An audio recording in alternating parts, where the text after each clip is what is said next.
आज हम कक्षा 12 में chromosomal basis of inheritance and human genetics chapter है, उसमें जेनिक थ्योरी ऑफ इनहेरिटेंस पढ़ेंगे। तो it believe that recognisation of chromosomal theory of inheritance is not accepted when genetic traits are greater number than the number of chromosomes. तो वंशागति का जो गुणसूत्रीयवाद की जो मान्यता है का समाप्त होना तब तक माना जाता था जब तक वैज्ञानिकों को इस तथ्य की जानकारी प्राप्त नहीं हुई थी।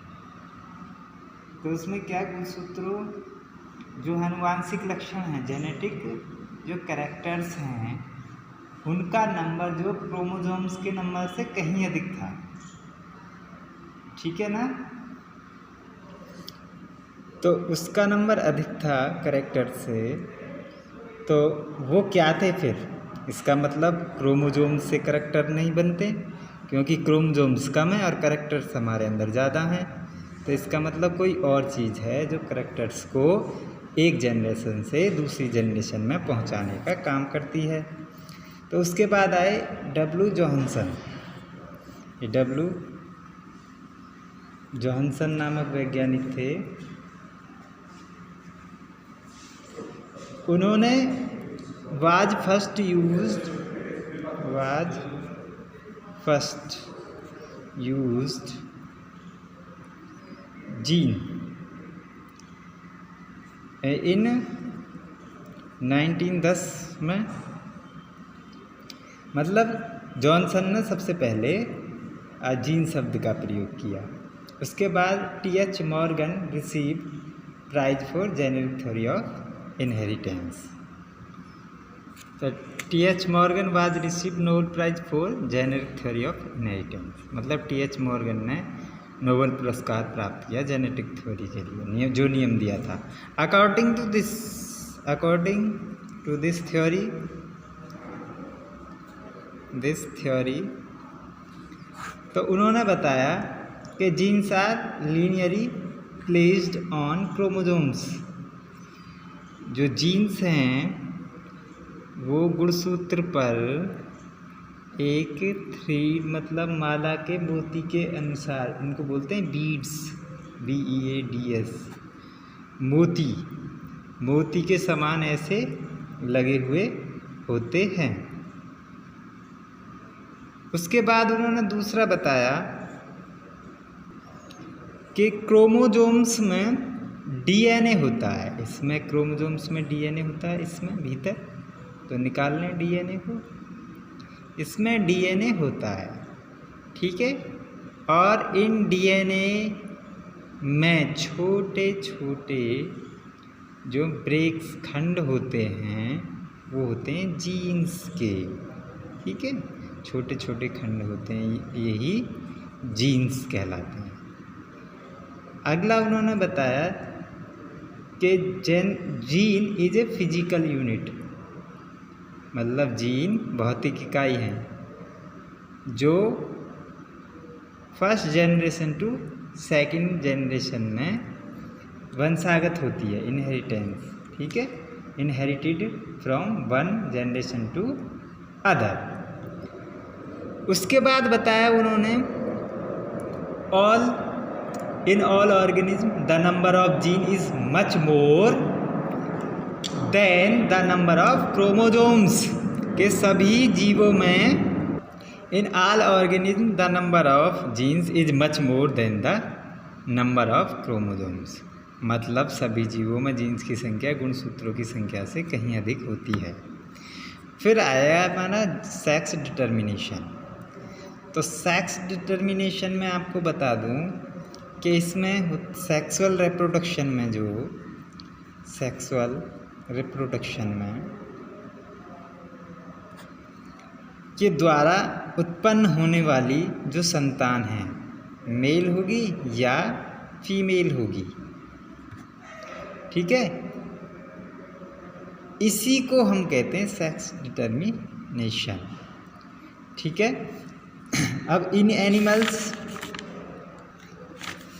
सेक्स डिटर्मिनेशन इन एनिमल्स, तो इसमें देखेंगे सेक्सुअल रिप्रोडक्शन में क्या होगा, सेक्सुअल रिप्रोडक्शन खाली समझा रहा हूँ भाई।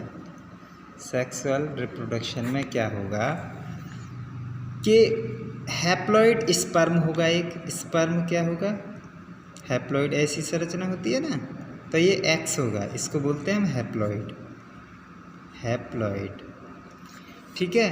और एक होगा आपका ओवम, ओवम भी क्या होगा, हैप्लॉइड होगा। इनका दोनों का क्या होगा, फ्यूजन होगा। फ्यूजन से क्या बनेगा, डिप्लॉइड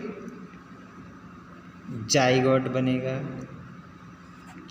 अब इससे पहले की क्रिया पर पहुंचे हम, तो उसमें देखेंगे स्पर्म का निर्माण कहाँ होता है, टेस्टिस में होता है। और इसका निर्माण क्या होता है, ओवम का अंडाणु में, ठीक है। तो अब क्या होता है विसरण में इसका अंडाणु कि इन दोनों में होती है मियोसिस। मियोसिस में क्या होता है, जो क्रोमोसोम्स नंबर हैं वो आधे रह जाते हैं, आपको मालूम है, ठीक है। फिर इनमें होती है गैमीटोजेनेसिस की क्रिया, गैमीटोजेनेसिस की क्रिया होती है। गैमीटोजेनेसिस द्वारा ये स्पर्म और फिर ओवम बनते हैं और इनका फ्यूजन होता है, और फ्यूजन के बाद इनका ये निर्माण होता है। अब इसमें क्या होगा, इनको इस प्रक्रिया के बाद क्या होगा कि संतान बनेगी, ठीक है, मेल या फीमेल की क्रिया होगी।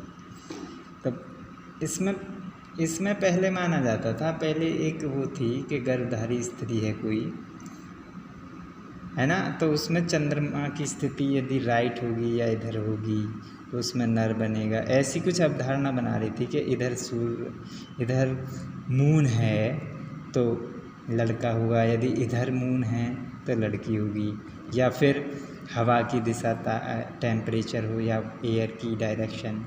इसमें भी कुछ लोग विश्वास करते थे कि भाई क्या हवा इधर से चल रही है तो इसका मतलब पूरब या पश्चिम से चल रही है तो लड़का होगा या लड़की होगी, कुछ ऐसी अवधारणा बना रखी थी। लेकिन बाद में पता चला कि इनका जो वैज्ञानिक जो था वो एक्स और एक्स वाई जो डिटर्मिनेशन था, यदि एक्स से एक्स मिलता है तो फीमेल्स का जन्म होगा, यदि एक्स से वाई मिलता है तो मेल का। चलिए इसे आगे पढ़ते हैं। एक chromosomal theory of sex determination, इसमें हैंकिंग नामक वैज्ञानिक थे। हैंकिंग, उन्होंने 1891 में ऑब्जर्व किया sex chromosomes during this studied on spermatogenesis में, इन सब इंसेक्ट में। उन्होंने इंसेक्ट में देखा सबसे पहले कि ही नेम्स, उसको दिया उन्होंने ही नेम्स, एक्स बॉडी नाम दिया, ठीक है, एक्स बॉडी नाम दिया। फिर आए मैकलंगन, उन्होंने 1902 में ऑब्जर्व किया कि इसका नाम दिया, एक्स बॉडी को ही ग्रासोफर में देखा। एक्स बॉडी को कहाँ देखा था इन्होंने, ग्रासोफर में देखा। उसके बाद उन्होंने इट इज कॉल्ड, या ही नेम देम हेट्रोसोम कहा इनको, हेट्रोसोम, इनको एक्स बॉडी को ही हेट्रोसोम कहा।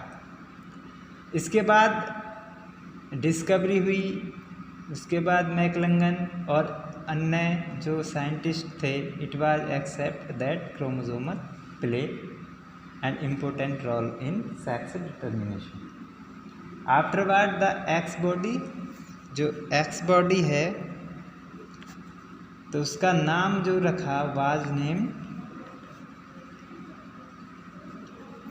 एक्स क्रोमोसोम्स, उसका क्या नाम रख दिया, एक्स क्रोमोसोम।